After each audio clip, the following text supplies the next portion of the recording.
I did a study for my thesis on adapting Orton-Gillingham multisensory strategies to develop reading and writing skills for an adult context. Now, these multisensory strategies were originally developed for children with dyslexia, and I wanted to see how these might work for adult learners who did not have any formal education in their country of origin, who were developing reading and writing skills for the first time and doing so in a language other than their first. And there was one learner who I worked with. He had been attending ESL classes very regularly for a year and a half. Because of his advanced oral skills, he was moved from the pre-beginner class to the beginner class after a month. So he didn't get a lot of the alphabetics instructions that he would have had he stayed in the pre-beginner class.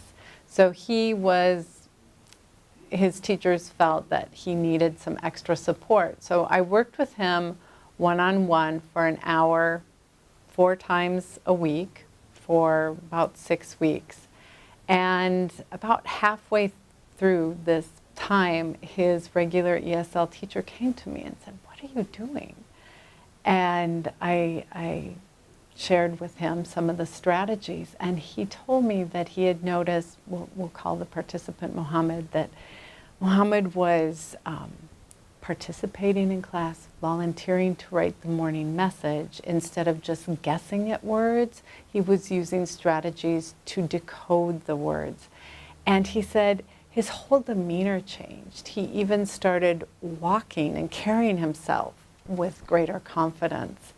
So the study wasn't long enough and didn't have enough participants to make generalizations about it. So we don't know if it's because the strategies and materials were multisensory, or if he just needed some one-on-one support, or perhaps it was because it was the frequency, meeting with him every day, getting that repetition. But it is a case in which some intensive, sequential alphabetics instruction really made a difference in developing reading and writing skills. Good morning. Today we're going to have a new concept, and that concept is awe. And the way we will do this is, first we look at our house, and we will make the awe by starting about here. We're going to go all the way up to the ceiling and all the way down to the floor. O says ah. O says ah. O says ah. And you can make a few O's in your house.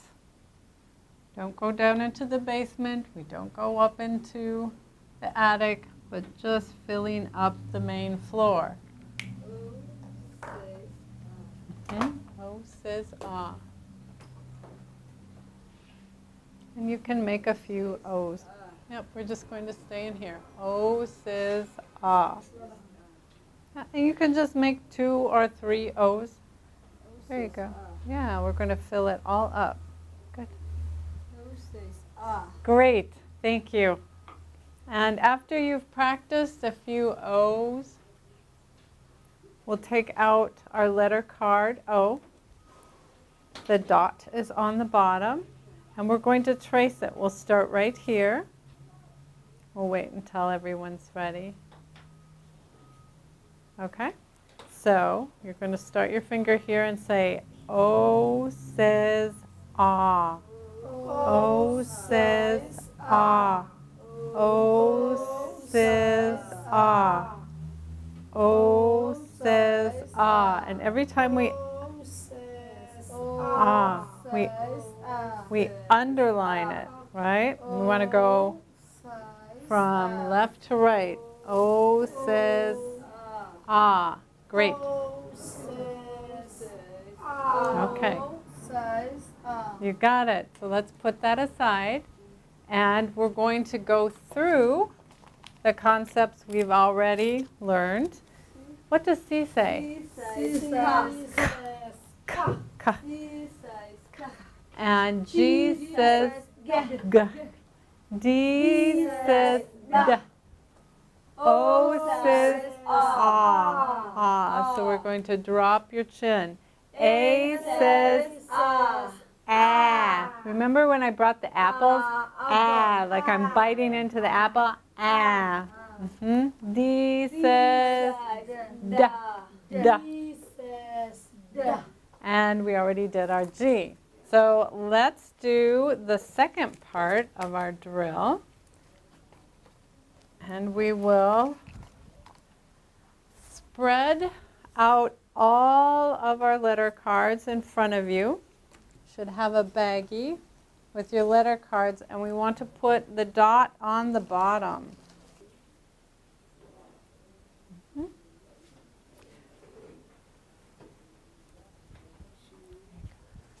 the dot on the bottom. There you go. Yep, you got it. Okay, so I'm going to say a sound, and you find the letter that represents the sound, and then we'll trace it together. So which letter says ah? Which letter says ah? Yep, ah. So we're going to trace it. A says ah. A says ah. A says ah. Which letter says g? G. Yep, G. G says g.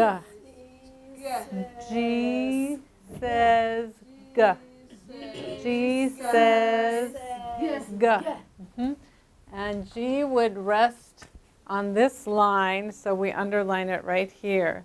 G says g. Which letter says ah? Ah. O. So let's do O. O says ah. O says ah. O says ah. Great. Which letter says D? D. D. D says D. D says D. D says D. Great. Which letter says K? K. C. Good. K. C says K. C says. So let's take our letter cards and put them back into the bag. And we'll do the third part of our drill, which is blending. Okay, so first just listen. Just listen. K, a, d, cod. Now say it with me. K, a, d, cod. Who wants to try this by themselves? K, a, d, cod. Perfect. All right, what if we change this to a G? Just listen. G, a, d, God. With me? G, a, d, God. Who wants to try this? G, a, d, God. Perfect. God. All right, let's change this to an A. Listen. K, a, d, cad. With me? K, a, d, cad. A, d, cad. Who wants to try this? K, a, d, cod. Good. Let's switch. K, a, d, cad. Cad. Cad. Thank you. Listen. D, a, d, dad. With me? D, a, d, dad. Da, da, da, da. Okay, one person. Da, da, D, dad. Super. All right, let's try this one. Listen. D, g, dog. With me? D, g, dog. Dog. Great. You ready? You want to try? Awesome. So that is our last part of the drill. All right. Thank you very much. You can erase your papers. Oh, I forgot. We have something for our new concept today. Olive. Olive. You can eat the olive if you want. Olive says olive. If you like olives, I like olives. Do you like olives? Mm. Mm-hmm. Okay. If you want to try it, it's olive. Olive. Oh, you're fasting? Okay. No, then you don't eat. Okay, thank you. If you want to try it, you can. You don't have to. Olive. How is that? Olive. I don't think she likes it. Look at her.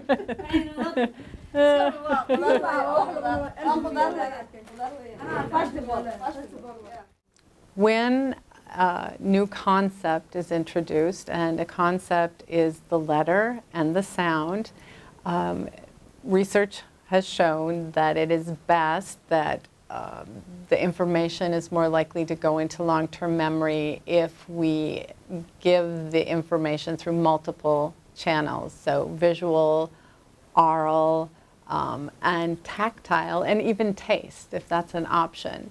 So when I introduced the concept I showed the learners how to form the letter, and then we use, there's lots of different sensory tactile materials you can use, but we used felt, and the students traced the letter on felt, so that gave them a sensation of forming it. And then after saying O says ah, which we did 3 times, each time the student will underline the letter left to right to develop directionality.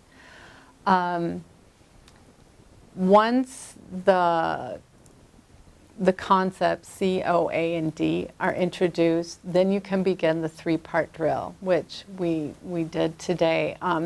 This particular group of students had already had 5 concepts introduced, so you noticed that the letter G was in there.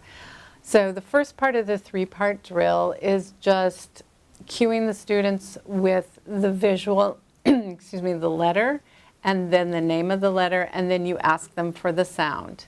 And then as you add new concepts, you keep going back, because that repetition is so important.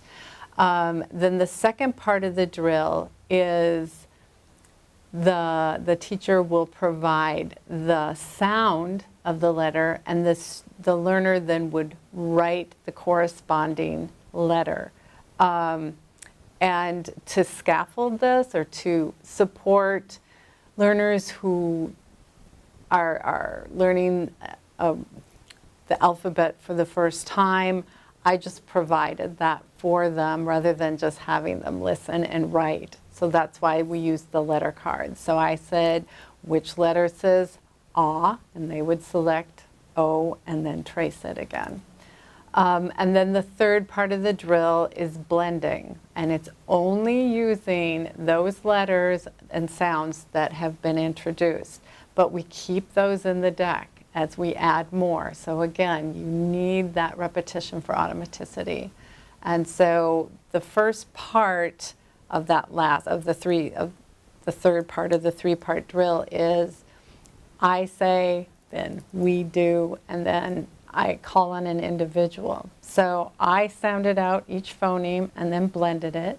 Then I invite the learners to do that with me, and then I call on someone. So if it was cat, at, cat, they would do that on their own.